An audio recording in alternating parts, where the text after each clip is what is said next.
It's totally fine to say I want. But if you want to sound more advanced, it's good to know some alternatives. In this video, I'll teach you both formal and informal ways to express what you want. Let's dive in and level up your English vocabulary. Let's start with some informal ways to say I want. And the first one is I'm in the mood for. I'm in the mood for. Use this phrase when you have a spontaneous desire for something. Like, I'm in the mood for some pizza tonight. What about you? Or she's in the mood for something sweet. Next, we have I'd love to. I'd love to. Use this phrase to express eagerness to do something. For example, I'd love to join you for coffee tomorrow. Or I'd love to go to that concert with you. Number 3 is I'm up for. I'm up for. For example, I'm up for a game night with friends this Friday. Or I'm up for a weekend road trip if you want to go. Number 4 is I crave.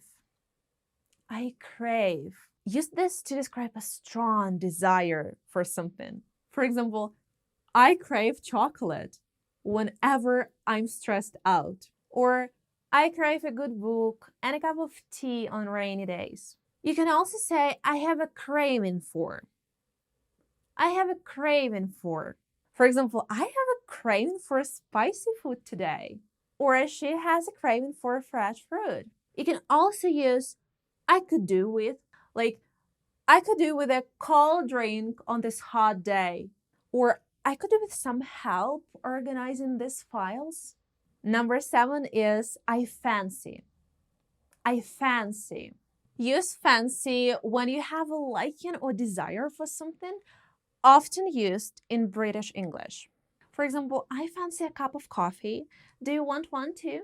Or I fancy going out for a walk this evening. Next we have I feel like. I feel like. You can use this phrase to express your current mood. For example, I feel like watching a comedy movie tonight. Or I feel like grabbing a bite to eat. Are you hungry? Number 9 is I'm dying for. I'm dying for. It's a more dramatic way to show how badly you want something. For example, he's dying for a chance to meet his favorite author. By the way, who's your favorite author? Who are you dying to meet? Let me know in the comments. Next we have I'm keen on. I'm keen on. You can use this phrase to show that you're really interested in something. Like, she's keen on joining the book club. I'm keen on learning a new language. By the way, are you keen on learning a new language? Let me know in the comments. Number 12 is I wouldn't mind. I wouldn't mind. You can use this phrase when you're okay with something. Like, I wouldn't mind having dinner a bit earlier, or I wouldn't mind watching a different movie. Next we have I'm leaning towards. I'm leaning towards. Use this when you're considering one option over another. Like, I'm leaning towards choosing the blue paint for the room, but I'm not sure yet. Or I'm leaning towards going to the beach for a vacation. And the last one here is I yearn for. I yearn for. Use this to express deep, often nostalgic longing for something. It conveys a strong emotional desire. Let's look at some examples. I yearn for the simplicity of my childhood days. So when you deeply miss and wish to return to simpler times. Or I yearn for a sense of purpose in my work.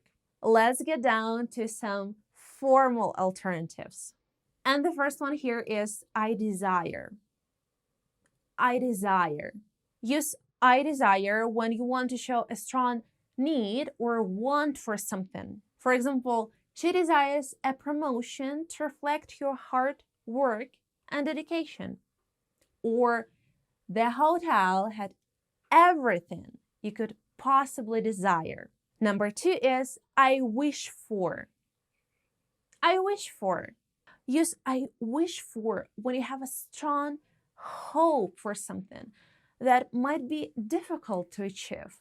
Like, I wish for a world where everyone gets along.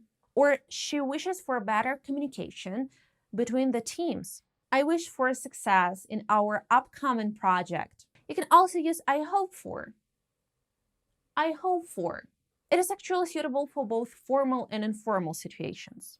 When you're planning outdoor activities and want the weather to be nice, you can say, I hope for good weather this weekend. You can also say, I hope for a promotion after all the hard work I've put in. Next, we have I need. I need. Use I need when you're talking about something that is really important to you. For example, I need your feedback on this draft. She needs to finish her homework before she can go out. Next, we have I would like. I would like. Imagine you are at a restaurant and you want to order coffee. You can say, I would like a coffee, please. I would like a coffee, please. Or another example is, she would like to join us for dinner tonight.